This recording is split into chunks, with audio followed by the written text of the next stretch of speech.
So, how many people out here are someone's boss? Okay. How many of you have a boss? Okay, so this could be the right audience to talk about the future of your workplace. Now, what's interesting is when we talk about the future, a lot of people like to get nervous, but the fact is that the future has kind of left some breadcrumbs for us in all this data that we collect today. And so I like to think of myself almost as a time traveler. At Workplace Dynamics, we survey about 2.2 million employees every year at 6,000 companies, and we ask them 22 questions. That's a lot of data, but in a way, it's a window on the future. So for the next, 9 minutes and 8 seconds, think of me as that person who's seen the future and is coming back to give you a warning. And that warning is this. We are about to get hit by a stormageddon of feedback. And if your company, organization, or you personally are not ready to deal with it, the consequences are not going to be particularly pretty. Now, I called it Stormageddon because with storms, you have two fronts that collide. On one side, we have the feedback giver, right? And on the other side, we've got the feedback receiver. Okay? Now, nature had intended for feedback to benefit the receiver. But when this thing called the science of management, and we actually invented managers, all of a sudden the attention went to the feedback giver. In fact, it's kind of gotten so out of hand that a lot of companies right now, they teach their managers how to deliver feedback in what they call a quote-unquote crap sandwich. Have you heard this? Right? Where first you give them the good news, and then hey, you're pretty good at coming to work on time, and then you dump on the really bad stuff, and then you sprinkle some encouragement on top of it, right? And to me, that's like the definition of cynicism, right? So think about what's going about to happen. Now, the other problem with this, I guess, is that this type of approach to feedback is way too slow for our modern business world. So by the time the boss, who's on thick ice, tells the employee on thin ice that the ice underneath him is cracking, it's going to be the boss who's all wet. Well, that wasn't very funny. All right, so one of the things that's okay. So one thing, so here's something to think about in terms of this, is that in a sense, when time speeds up, nature wins, and what nature is trying to do here is restore the natural feedback loop. Now, to understand the loop, we have to go back thousands of years, really, to when nature created this feedback loop. So let's pretend for a second that we heard beyond those doors, we started hearing a bear, and it was growling. So that would be our solicit. What would you do? We turn to each other, we start asking, okay, did you hear the same thing I heard? And then we probably listen a little harder. And then we'd come to the point where we assess the inputs. So we're in the Jepson Center. How likely is it that there's a bear roaming around in the halls making that noise? Then we would have to integrate that feedback into our behavior. And the problem there is that most of us may say, well, that's just not reasonable. But me, I'd run like heck. And I'll tell you why. Our predecessors who didn't listen to the loop got eaten by the bear, and were not able to pass their genetic code down to us. Our ancestors who ran passed down their predilections to us and have embedded this feedback loop into us as we are.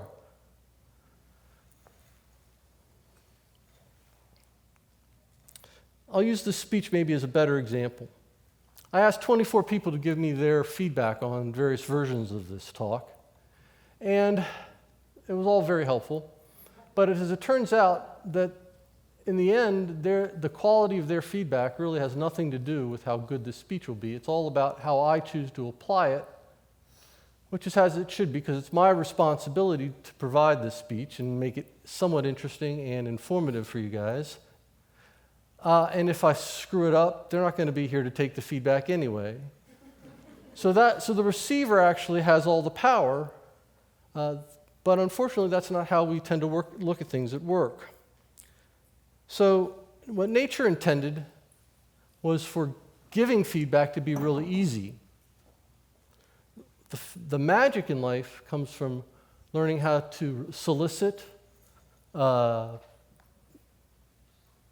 receive, and integrate feedback into our lives. Now, you think this would be easy for us because we swim in feedback from the time we're born. Right, we get it from I'm losing my headset here. This is kind of distracting. My ears, I thought, were plenty big. I'm Dutch, you'd think. But, all right, so we're swimming in feedback. We get it from friends. We get it from family. We get it from just about everyone. In fact, we're not satisfied with this kind of feedback, so what we end up doing is we get it now from our devices. We carry feedback devices on our body, on our phones, on our wrists.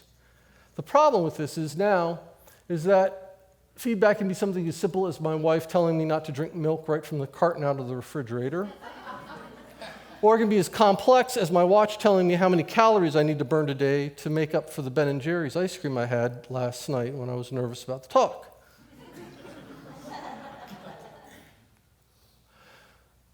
So the point is that we're hardwired to recognize that feedback makes us better at just about everything, except for when we go to work.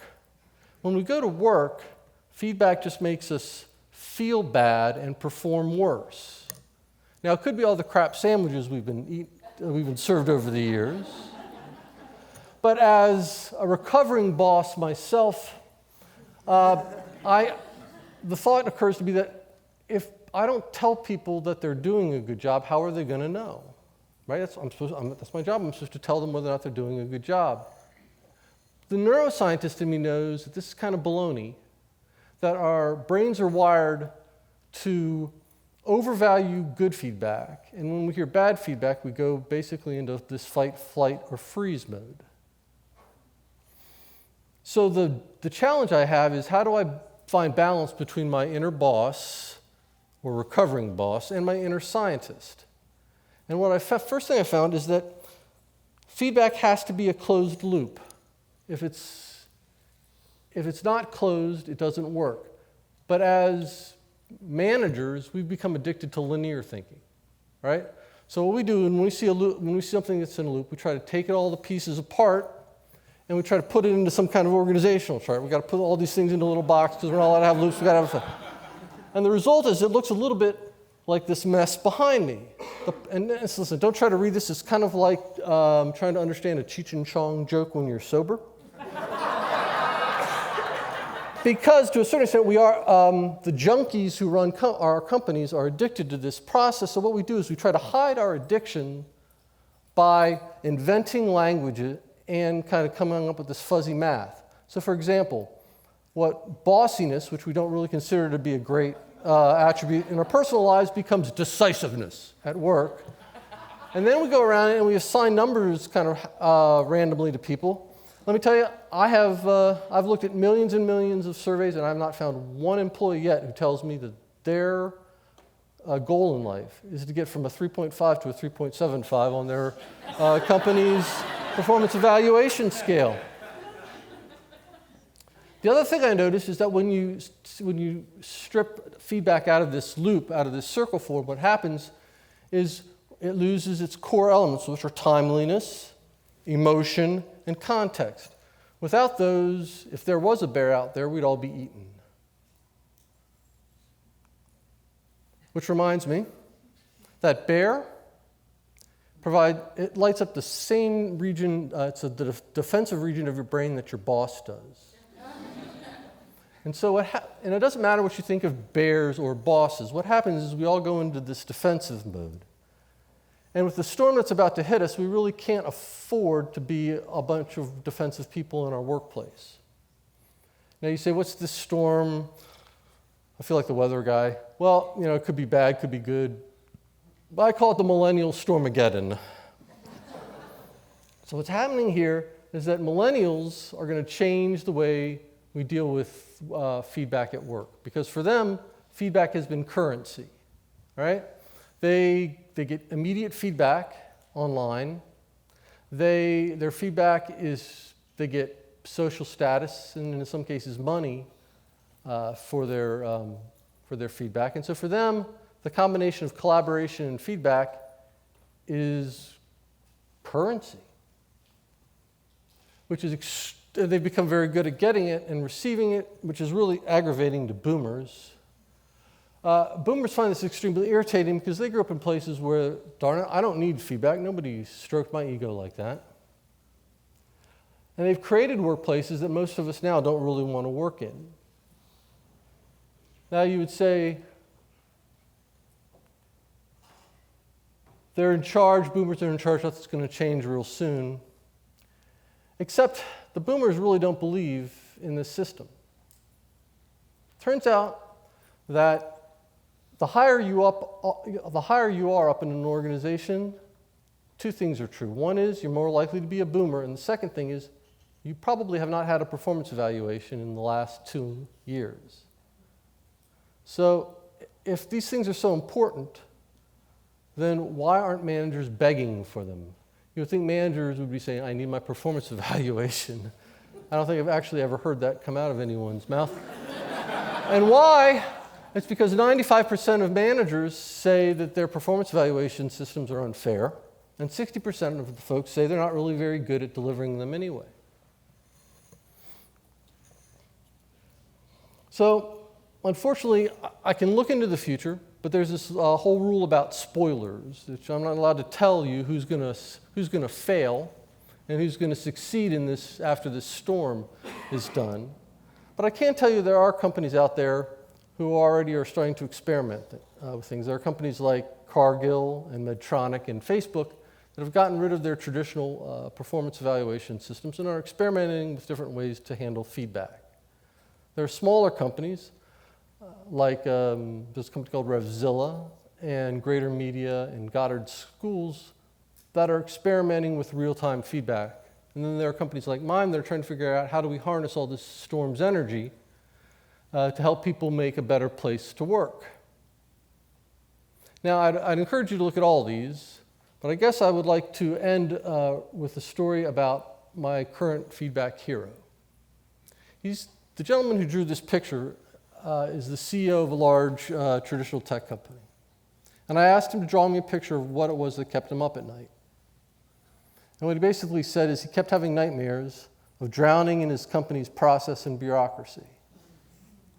Now, this company was about a $600 million a year company, so you think, wow, that's plenty of money.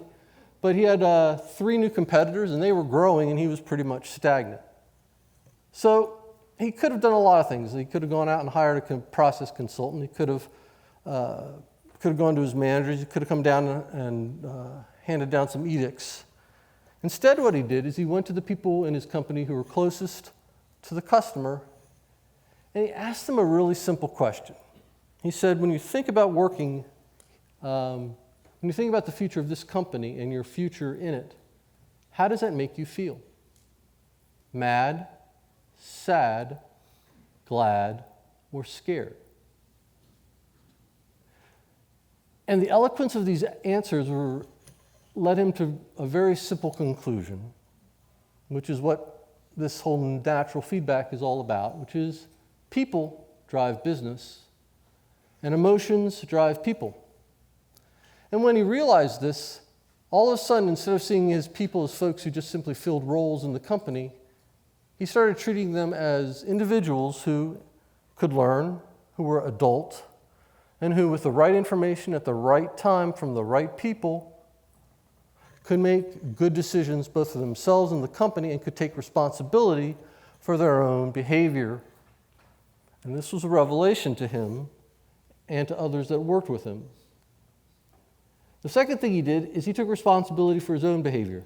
So instead of using his his weekly staff meetings to give people motivational speeches, what he did is he started using it to ask questions and simply listen. And instead of doing management by walking around and bugging the heck out of people and giving them advice how they could do their job better, he went around and said, okay, how can I do my job better? And what should we as a company be doing better? The end result of this was that he let the floodgates of feedback in his company finally reach the people who he needed to reach. So they were able then to come up with some innovations, some better customer service. They hit $1 billion in revenue. They lost 2 competitors who went bankrupt during this time. And he did it actually, unfortunately, for those of you who are managers, by getting rid of an entire level of management throughout the company, because it turns out all they were doing was making sure other managers were doing their job. So, if your company's feedback system doesn't look like this, then you have some decisions to make. Because the storm's going to hit, the millennials are here, we can't do anything about them. We can't make them, we definitely can't make them into boomers. We can't make them into boomers. We can't go backwards. We can only go forwards. All right? So if your company is still basically doing annual performance reviews, then you are probably going to be only writing about your company's extinction here pretty soon.